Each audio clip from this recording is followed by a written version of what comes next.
Buenos días a todas, bienvenidas, bienvenidos.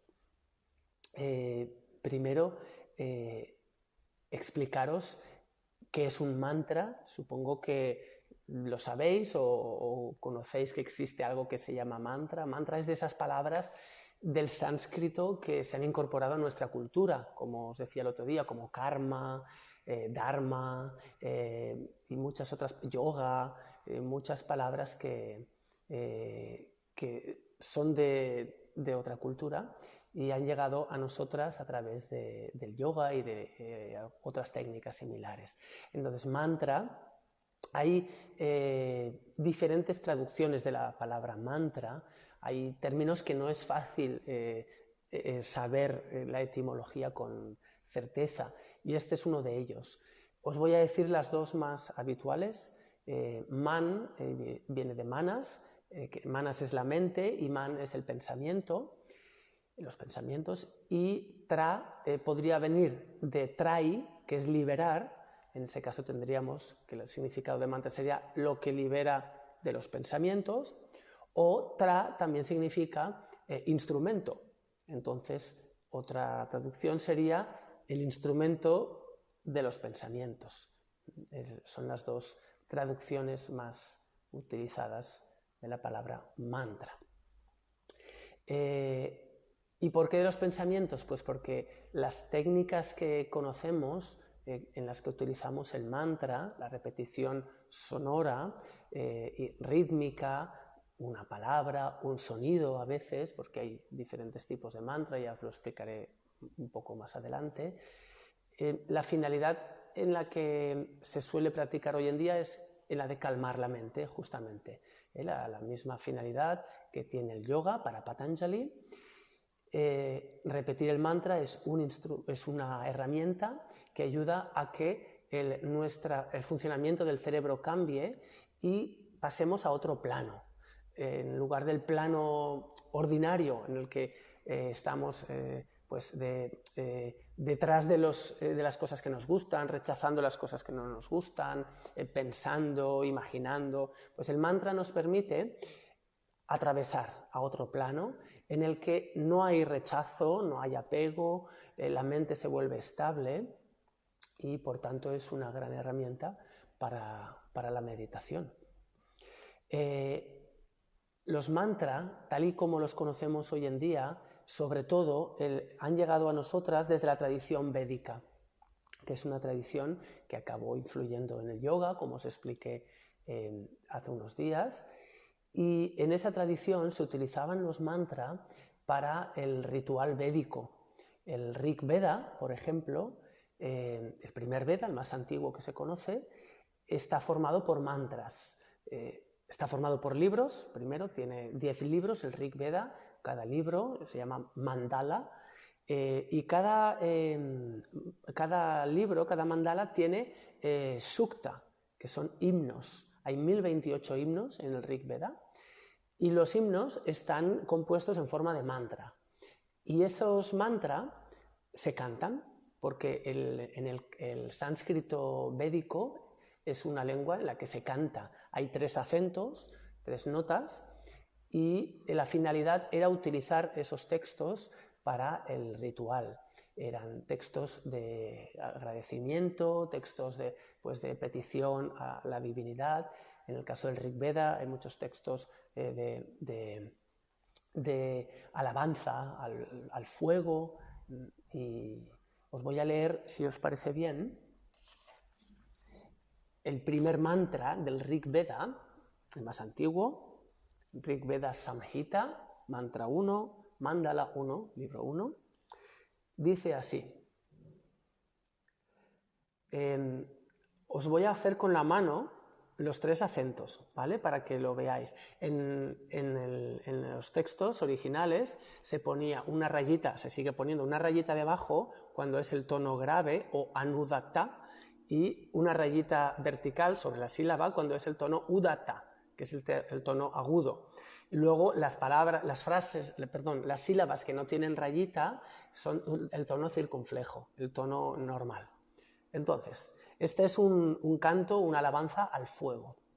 Dice así: Agnim ile purohitam yajñasya devam ritwijam hotaram ratnadhatamam. Lo repito, pues si queréis oírlo mejor. Agnim ile purohitam yajñasya devam ritwijam hotaram ratnadhatamam. El primer mantra del Rig Veda.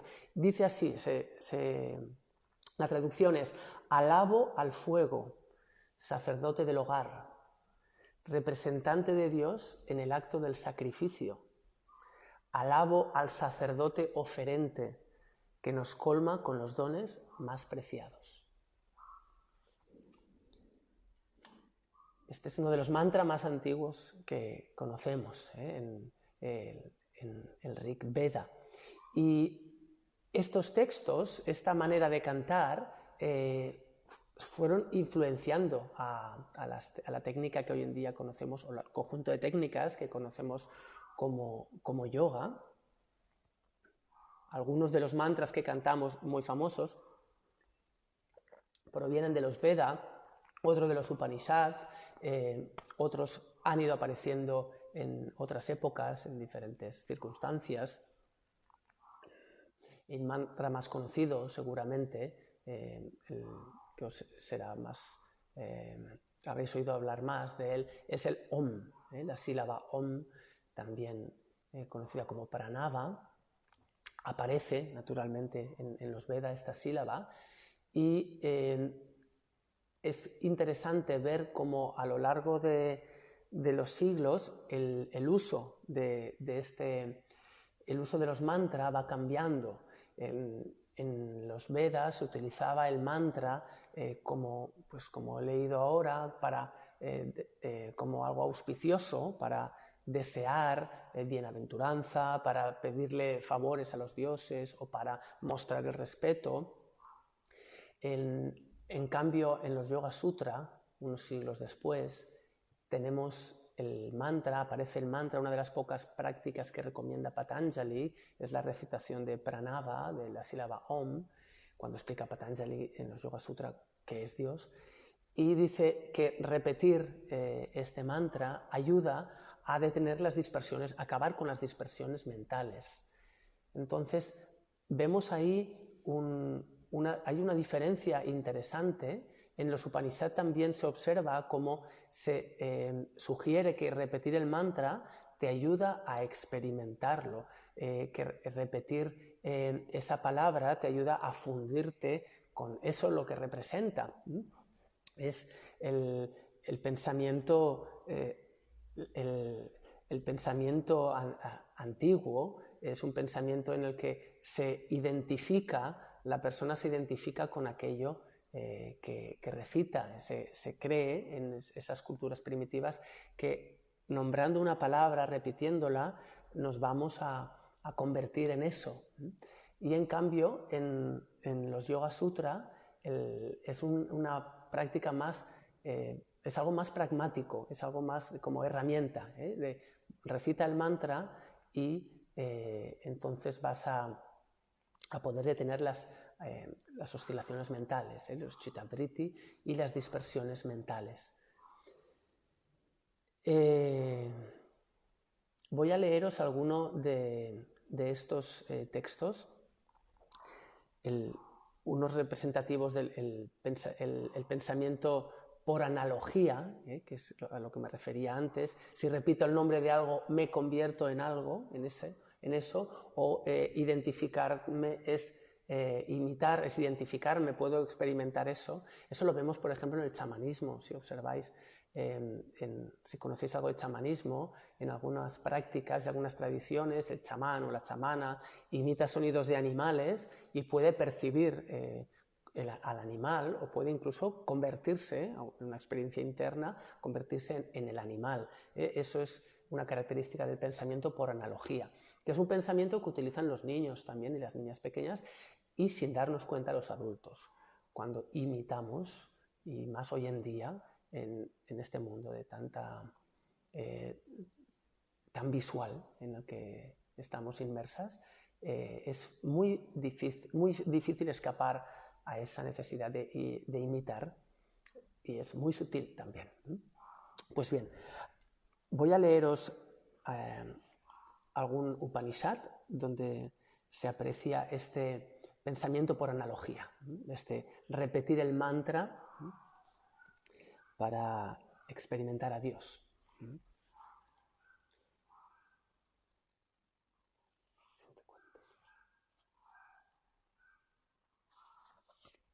El Upanishad Chandogya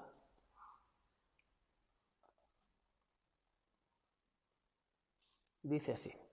Es un Upanishad del siglo VII, más o menos antes de nuestra era. Dice: Prajapati, el creador de todo, reposó en meditación vivificante sobre los mundos de su creación, y de ellos surgieron los 3 Vedas. Reposó en meditación Prajapati, y de esos 3 Vedas surgieron los 3 sonidos: Bhur, Bhuvas, Swar, tierra, aire y cielo. Reposó en meditación, y de los 3 sonidos surgió el sonido Om. Así como todas las hojas surgen de un solo tallo, todas las palabras vienen del sonido Om. Om es todo el universo. Om es en verdad todo el universo. No os he leído la pregunta, ¿eh? Antes de este fragmento había otro que decía: ¿de dónde vienen todos estos mundos? Y este fragmento responde. Unos siglos después, el Upanishad Maitri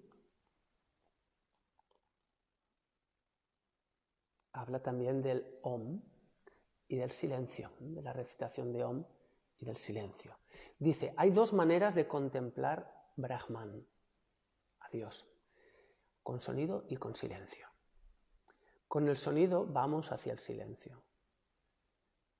El sonido de Brahman es Om. Con Om vamos hacia el fin, el silencio de Brahman. El fin es inmortalidad, unión y paz. Así como una araña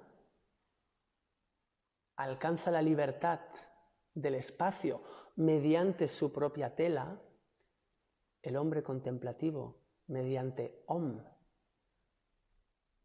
alcanza la libertad. El sonido de Brahman es Om. Al final de Om hay silencio. Es un silencio de gozo. Es el final del viaje, donde el miedo y el dolor ya no están. Estable, inmóvil, infalible, eterno, inmortal. Para llegar a lo supremo, considera la adoración del sonido y del silencio de Brahman. Ya que se ha dicho, Dios es sonido y es silencio. Su nombre es Om. Alcanza, por tanto, la contemplación en el silencio, en él. El Upanishad Maitri.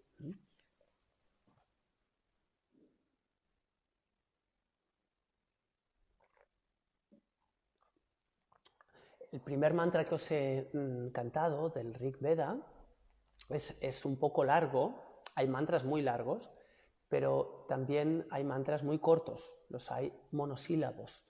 Seguramente conoceréis algunos de ellos si practicáis yoga, no solo el Om, que es una sola sílaba formada por 3 letras, sino que hay otros que no tienen un significado literal. Este es otro aspecto interesante de los mantras. Hay mantras que tienen un significado literal, entonces, aparte del efecto sonoro que dejan en el cuerpo, el repetir esas sílabas, esos vocales y consonantes combinadas, genera un efecto sonoro en el cuerpo, como os dije en el vídeo que hay en Instagram, que vamos generando unos patrones. Eso va generando unos patrones que van estimulando diferentes zonas del cuerpo.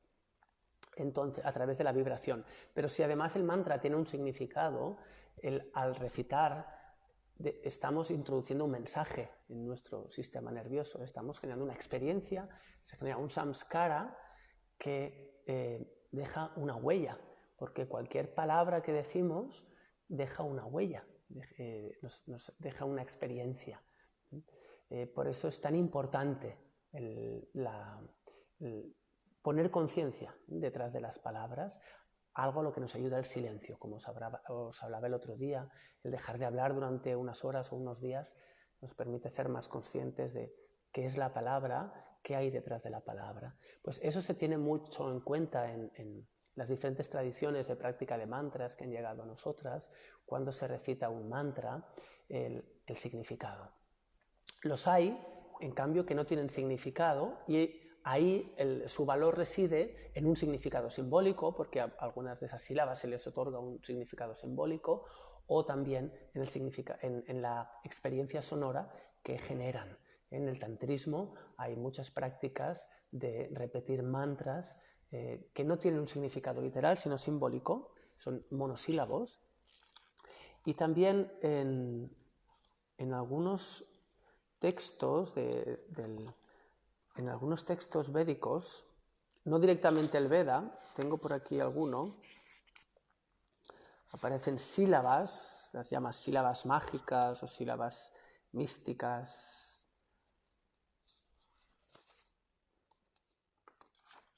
A ver si las encuentro. Aquí. Por ejemplo, en el Surya Mantra del Taittiriya Brahmana están las sílabas Haram, Hrim, Hrum, Hraim, Hraum, Hraj. Estas sílabas, que aparecen también en algunos textos tántricos, no tienen un significado literal. Y quienes practicáis, por ejemplo, el Kundalini Yoga de Yogi Bhajan, que es un linaje que conozco bastante bien, pues el Sa, Ta, Na, Ma, el Rama, Dasa, esas sílabas no tienen un significado literal. Se les otorga un significado simbólico, pero además está la vibración sonora. ¿Qué ocurre cuando hago un sonido bilabial, por ejemplo? Si juntas los labios, vas a notar como toda la cara vibra. Si después de este sonido bilabial y nasal, la M, emites una A,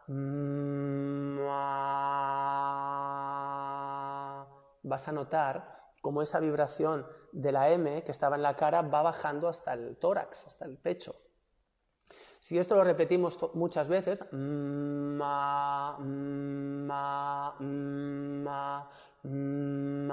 lo que estamos haciendo es generar un patrón que va a estimular esta zona de aquí, concretamente aquí el lóbulo frontal del cerebro, y también aquí va a estimular al vibrar la glándula timo, el pericardio, por ejemplo, la membrana que envuelve al corazón.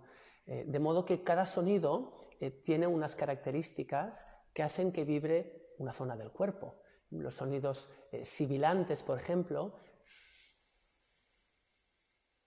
o directamente el silbar, son sonidos, o estos sonidos sibilantes son sonidos que se notan mucho aquí, su vibración se nota mucho en el entrecejo. Ayudan a que el aire salga muy lentamente y también son unos sonidos que por sus cualidades son muy relajantes, nos ayudan mucho a detener el flujo de pensamientos. Luego tenemos los sonidos nasales, por ejemplo. Los sonidos nasales, M, N, ñ, nasal, pero más palatal. La NG, que en nuestra cultura no está, bueno, está como combinación de dos sonidos, la N y la G, pero que hay en el sánscrito, por ejemplo, o en otras lenguas, como el Gurmukhi, en la que se cantan muchos mantras, en el linaje de Yogi Bhajan, ese sonido hace que vibre la bóveda nasal y eso hace que vibren diferentes zonas del cerebro. Muchos de estos sonidos estimulan el hipotálamo, la glándula hipófisis. Son zonas que son muy sensibles, de nuestro cuerpo. Y cuando estás mucho rato emitiendo un sonido, pues va cambiando la forma de funcionar del cerebro. Por eso nos ayudan a detener los pensamientos, nos ayudan a relajarnos y nos ayudan a llegar al estado meditativo. Pero además podemos focalizarnos. Si por ejemplo yo necesito cuidar mi zona abdominal, algún órgano abdominal, o el páncreas, o el estómago, o la pelvis, las mujeres, si necesitáis cuidar el útero, podéis emitir sonidos vocálicos, aquí en este caso, que vibren en esa zona, como os decía antes, la U en la pelvis, buscar cómo la U vibra la pelvis, haciendo diferentes movimientos hasta que notes que el movimiento llega hasta el útero. Lo mismo pues cuando emitimos la A o la O, que suelen vibrar pues, en la barriga, en la caja torácica, hacer movimientos hasta que notas cómo la A hace vibrar el corazón, el pericardio, o la O en el estómago o en los intestinos. Es todo un mar de posibilidades terapéuticas en las que podemos utilizar el sonido. Uno de los responsables de ese efecto tan relajante que tiene el recitar los mantras, o directamente el cantar, porque al cantar también sucede, es el nervio vago.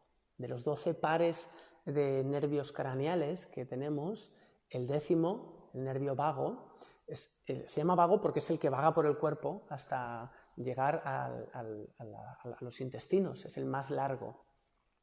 El nervio vago es una pasada porque inerva el oído, la boca, la laringe, la tráquea, los pulmones, el corazón, el páncreas, el hígado, los intestinos. Inerva un montón de órganos y es un nervio especialmente sensible al sonido. Pero además, cuando emitimos el sonido, cuando cantamos y movemos la boca, los movimientos de la boca y de la lengua estimulan el nervio vago. Y lo interesante de este nervio es que a casi todos los órganos que he nombrado, que inerva, les ofrece fibras parasimpáticas.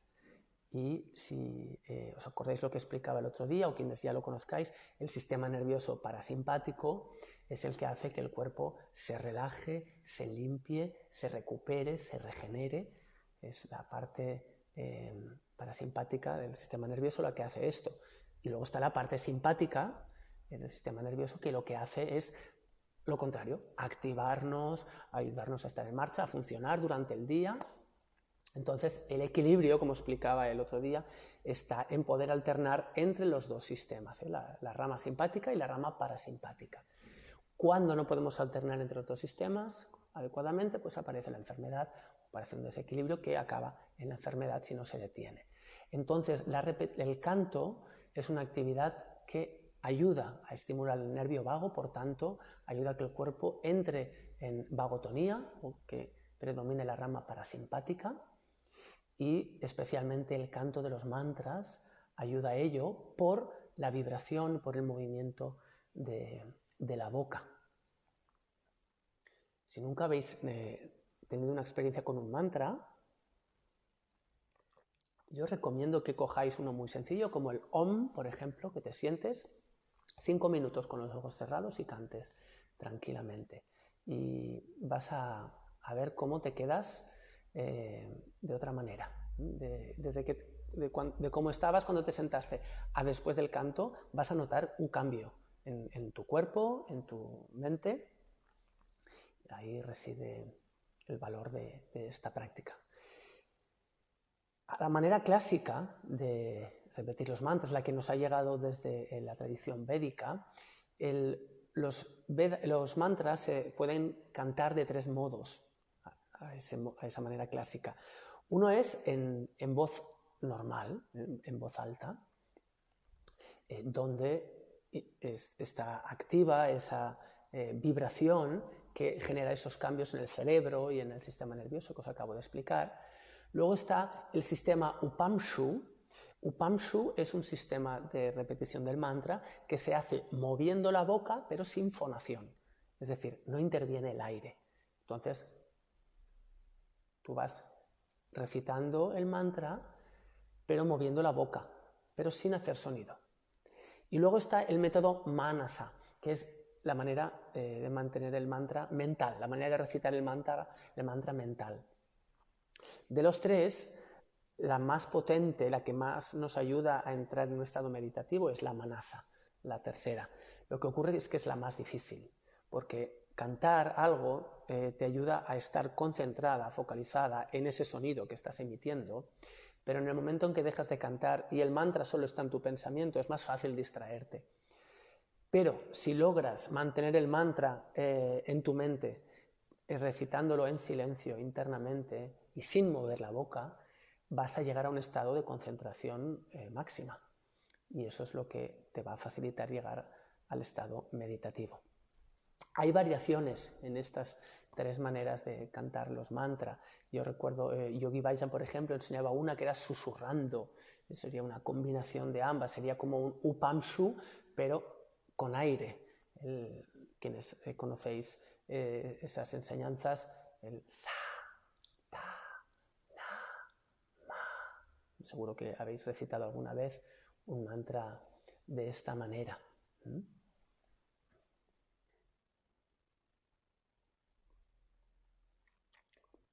Si queréis preguntar cosas, por favor, sabéis que podéis hacerlo.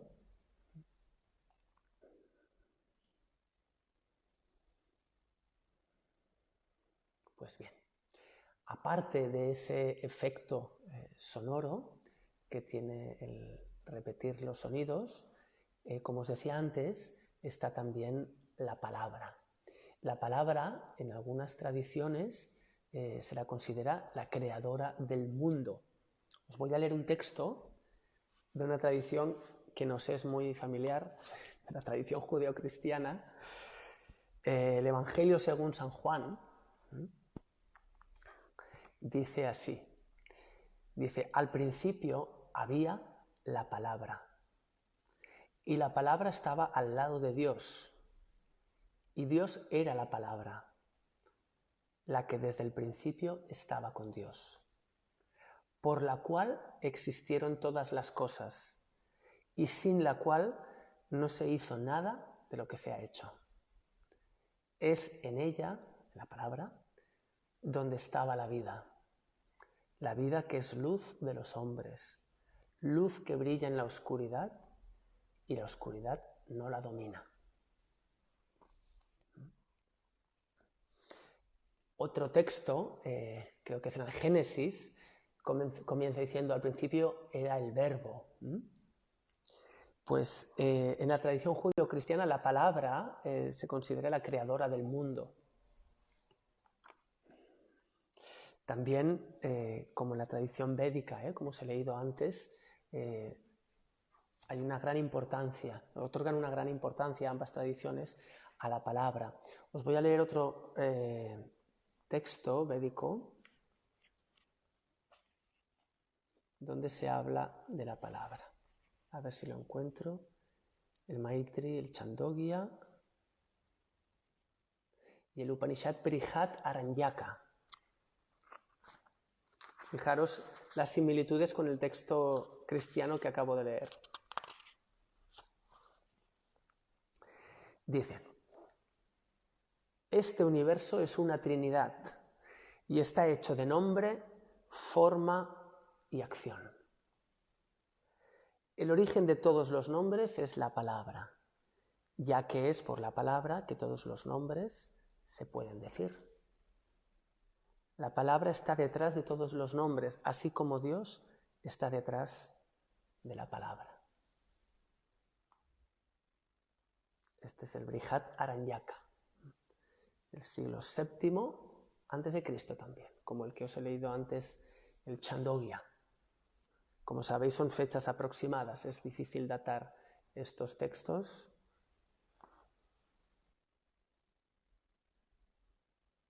¿Tenéis experiencia en cantar mantras? ¿Habéis experimentado alguna vez? Lo bonito de recitar los mantras es que personas que no tienen ni idea de lo que están cantando o que no han hecho nunca esa práctica, de repente un día se sientan a cantar y a menudo se sorprenden. Dicen, wow. Yo tengo una amiga que le encanta cantar mantras, que ella nos decía, hay que hacer clases de yoga solo de cantar mantras. Y yo le decía, bueno, pero el mantra es una práctica dentro del yoga, entonces sí, se podría hacer, pero para mí quedaría un poco cojo, pero no, es verdad, tiene razón ella, puedes recitar solo el mantra, los bhaktas, los que hacen el yoga devocional, ellos se dedican a cantar mantras, ese es su yoga. Canta uno, Karuna me dice, canta uno. Mira, tengo aquí uno, hay uno que me gusta mucho, es un mantra también védico. Hace tiempo que no lo practico, así que por favor no seáis muy... Bueno, haced lo que queráis. No sé, igual me encallo un poco porque hace tiempo que no lo practico. Es el mantra Pushpam. Pushpam significa capullo, flor. Es un mantra ideal para esta época del año. Es el mantra de las flores. Dice, a ver si me acuerdo, tengo aquí las notas musicales apuntadas, los 3 tonos. Cantaré un trocito. Yo pam pushpam veda pushpavan prajavan pashuman bhavati Chandramava apam pushpam pushpavan prajavan pashuman bhavati Ya evam veda yopamayatanam veda ayatanavan bhavati Agnirva apamayatanam ayatanavan bhavati Yognerayatanam veda ayatanavan bhavati Apova agnerayatanam ayatanavan bhavati Ya evam veda yopamayatanam veda ayatanavan bhavati Vayurva apamayatanam ayatanavan bhavati Yo vayorayatanam veda ayatanavan bhavati Apovai vayorayatanam ayatanavam bhavati Ya evam veda yopamayatanam veda ayatanavam bhavati. Este es un fragmento del mantra Pushpam, que es mucho más largo, es del Taittiriya Aranyaka. Si os acordáis quienes visteis la charla de los Veda, los Aranyaka, es una parte de los Veda, tenemos los Samhita, que es el texto tal cual, los Brahmana, que es el texto para los sacerdotes, los Aranyaka, que son textos filosóficos que explican cómo se hace el ritual, y finalmente los Upanishad. Pues en el Taittiriya Aranyaka aparece este mantra de las flores que va nombrando los elementos, el agua, el fuego, las flores. Es muy bonito, es un mantra muy bonito. Yo lo recité durante unos años en la primavera, me gustaba recitarlo en esta época. Es védico, estos 3 tonos, veréis que se parece al mantra que he cantado antes, del Rig Veda, porque tiene esas 3 notas, solo tiene 3 notas. Algunos afirman que quizás el origen de nuestro sistema musical actual, el que tenemos en Occidente, haya sido heredado del canto védico. Se deba a esta manera de cantar con 3 notas. Bueno, es una teoría, pero hay gente que ha hecho estudios interesantes al respecto.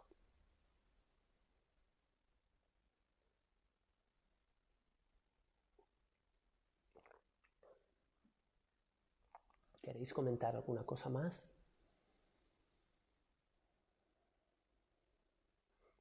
Estos mantras, los mantras védicos, para aprenderlos, la manera tradicional, los jóvenes se iban, sobre los 12 años, se iban con un preceptor, se iban con un maestro a aprender los Veda y aprendían los mantras de 3 formas diferentes.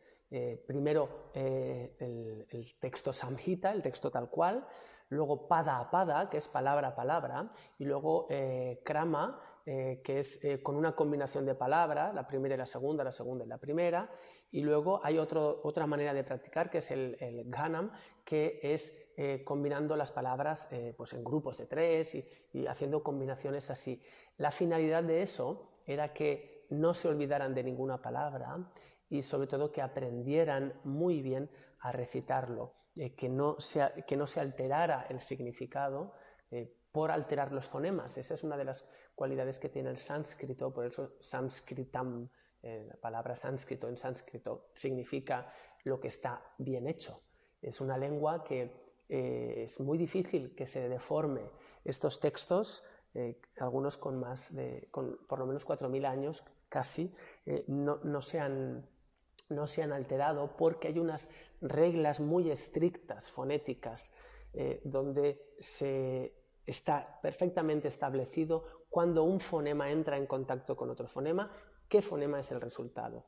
Eso en otras lenguas como las que nosotros hablamos no existe y eso ha hecho que nuestras lenguas hayan evolucionado. Por ejemplo, el castellano, el catalán, lenguas que hablamos aquí, han evolucionado del latín de un modo progresivo, pero en el sánscrito apenas hay modificaciones porque hay unas normas muy estrictas.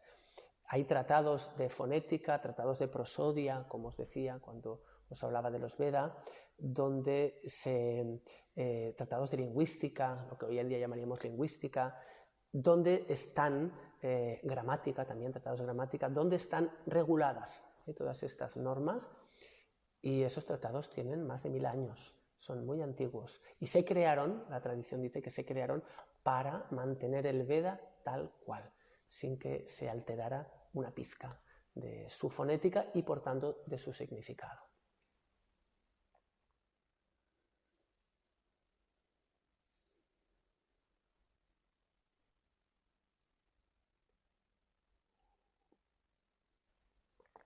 En los textos, en uno de los textos que os he leído, podéis ver un ejemplo de lo que os decía el otro día, ¿no? De el silencio, de la importancia del silencio. Cuando se dice que repetir el om nos lleva al silencio.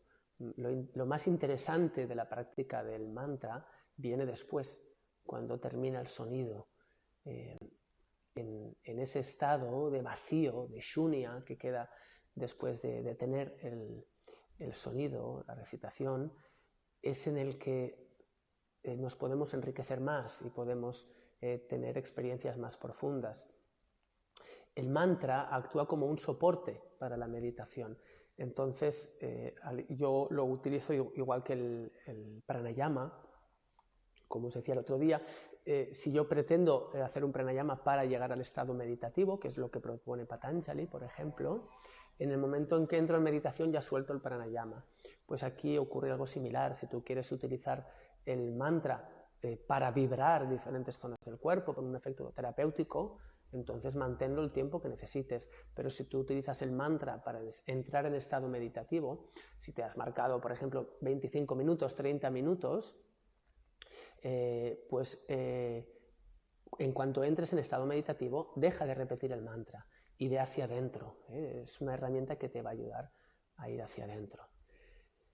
¿Cómo cantar correctamente el Om? Y para empezar, ¿cuál les recomiendas? Bien, pues os recomiendo el Om, ¿vale? Pero no es Om, O-M, es una A, una U y una M con un puntito arriba. El puntito arriba, la Anuswara, es un signo diacrítico que indica nasalización.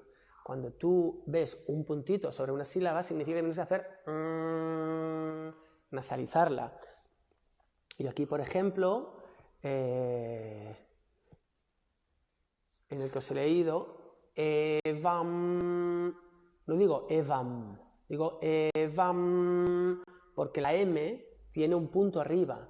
Pues con el Om ocurre lo mismo, no es una O, es la A y la U, pero la A es corta, porque en sánscrito hay la A corta, que es E, y la A larga, A. Entonces es E, U, lo hago seguido.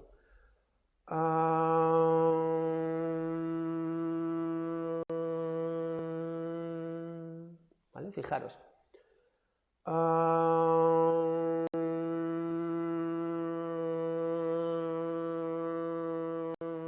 ¿Veis la nasalización?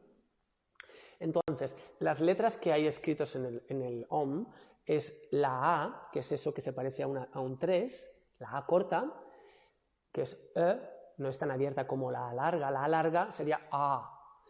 Y luego tiene un rabito, ese 3, que es la U, y luego tiene un puntito arriba con un paréntesis, que es el símbolo de nasalización, que sería algo equivalente a la NG, de ganga, ganga. Cuando decimos ganga, ese contacto entre la NG, eso es lo que hay que añadir a ese sonido bilabial y nasal de la M. Lo que ocurre es que la A y la U, en lenguas antiguas, la A y la U ha dado como origen al diftongo, a un diftongo, es un diftongo que ha dado como resultado la O. Por eso en Occidente se traduce a menudo como la O, pero no es una O, no es OM. Si tú repites OM vas a notar un efecto, naturalmente, pero el efecto más profundo y más detallado está en repetir esos tres sonidos. Entonces, esta es una buena práctica para comenzar. Hay otras prácticas, exacto, AUM, AOUM, pero pondríamos el puntito sobre la M, no OM. Pero ya os digo, el sonido ya genera un efecto en el cuerpo, así que si tú quieres repetir OM, también vas a notar un efecto. Pero la O vibra más en la barriga y la A vibra más en la caja torácica. Hay una sutil diferencia.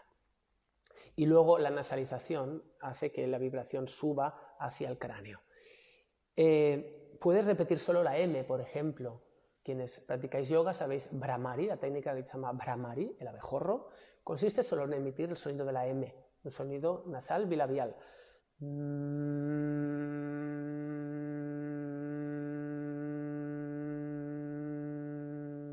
Si repites un rato este sonido, vas a notar, los dientes separados, eso sí, importante, no aprietes los dientes, vas a notar cómo comienza a vibrar el lóbulo frontal del cerebro, lo que os decía antes, la M hace vibrar la cara y el sonido se concentra en el lóbulo frontal.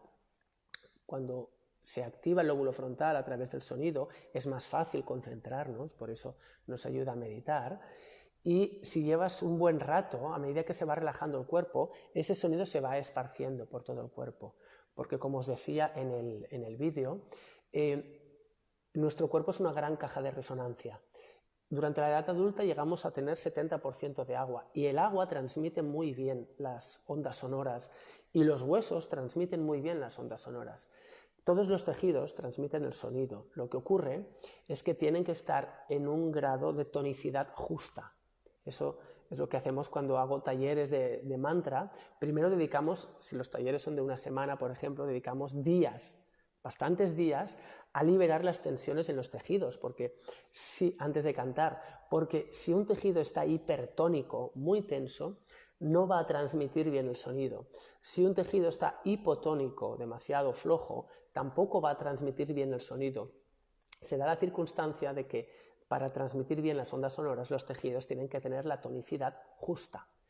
Y eso lo conseguimos liberando las tensiones. A veces, ya os digo, en los cursos que hago de una semana de mantra, estamos 4 o 5 días liberando las tensiones profundas hasta que hay la tonicidad justa que va a permitir que el mantra o que los sonidos, a veces no son mantra, como en el caso de Bhramari, el abejorro, pues esos sonidos se vayan esparciendo por todo el cuerpo.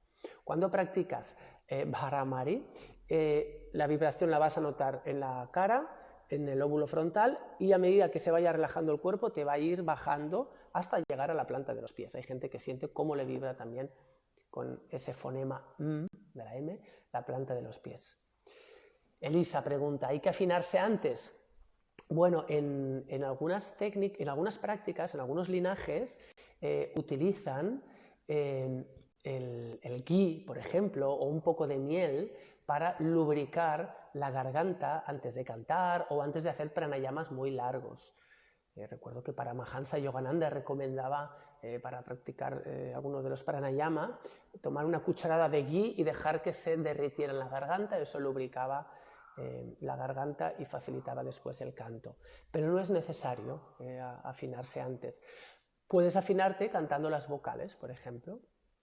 A mí me gusta utilizar las vocales en su orden natural de articulación, que es, lo aprendí con Luis Paniagua. Yo cantaba las vocales, pero en el orden de la lengua castellana, A, E, I, O, U, y en un taller con Luis Paniagua nos enseñó que el orden natural es otro, como en el sánscrito. El alfabeto sánscrito comienza con las vocales y luego vienen los sonidos guturales, los sonidos palatales, los sonidos interdentales, los sonidos sibilantes, o sea que va de dentro hacia afuera. Pues con las vocales ocurre lo mismo. Si cantamos A, E, I, O, U, es muy desordenado. Si hacemos en cambio U, O, A, E, I, si os fijáis en mi boca, U, O, A, E, I. Estoy sacando el sonido de lo más profundo, que sería la U, de lo más abajo en el cuerpo, si estoy de pie, a I, que la I ya casi se sale de los dientes. U, O, A, E, I sería un orden más lógico. A mí me gusta utilizar este orden para afinarme antes de una práctica de cantar. ¿A qué chakra corresponde el Om? Pues tenía entendido que existían los dos sonidos, uno para Ajna y otro Sahasrara. Bueno, los sonidos que más vibran en Sahasrara son la I y la E, sobre todo la I. Lo podéis experimentar, no es una teoría. Si tú repites la I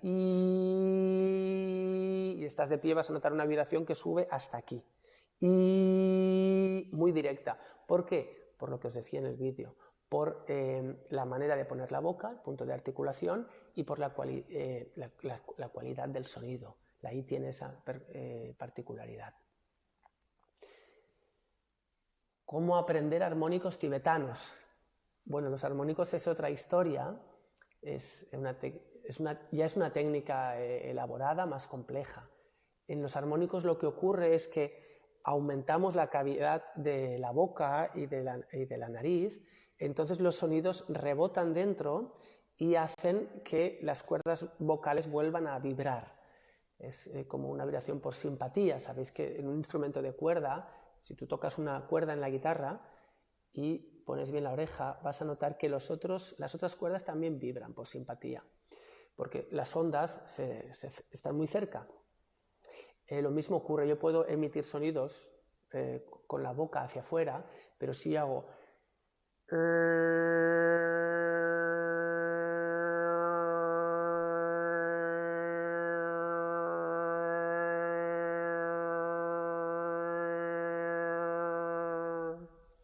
no sé si se habrá apreciado a través del micro. No soy muy bueno haciendo armónicos, he hecho algún curso, he aprendido en algún curso, pero no practico mucho. Pero si habéis escuchado este fragmento, habréis visto que había la nota normal y luego había una que iba bajando y subiendo. Eso es porque al poner la boca de esta forma, el sonido se queda dentro y vuelven a vibrar las cuerdas vocales, emitiendo sonidos por detrás de los sonidos. Esos son los armónicos. Un sonido también, por cierto, muy terapéutico, el de los armónicos. Pues quedan 5 minutos.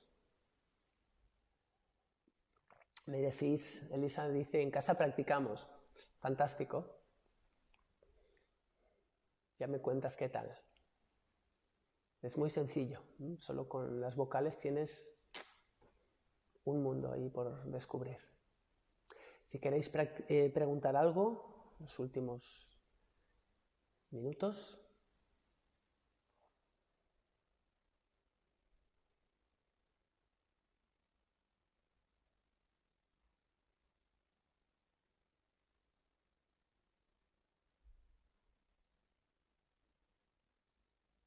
Pues bueno, lo voy a dejar aquí. Muchas gracias a todas, a todos. Y bueno, estamos comenzando ya con nuestra actividad. Deepa ha vuelto a abrir sus puertas solo para clases individuales. A ver si pasamos a fase 2 y entonces podremos abrir los grupos reducidos, eso sí. Así que ahora tengo menos tiempo disponible y No sé cuándo voy a volver a hacer una charla por Instagram, pero cuando pueda hacerla por Instagram o en directo, en la calle, en el aire libre, por ejemplo, os informaré a través de este medio, a través de Instagram y a través de las redes. Pues muchas gracias, Om Shanti, gracias Karuna, que tengáis un buen día y nos vemos. Hasta pronto.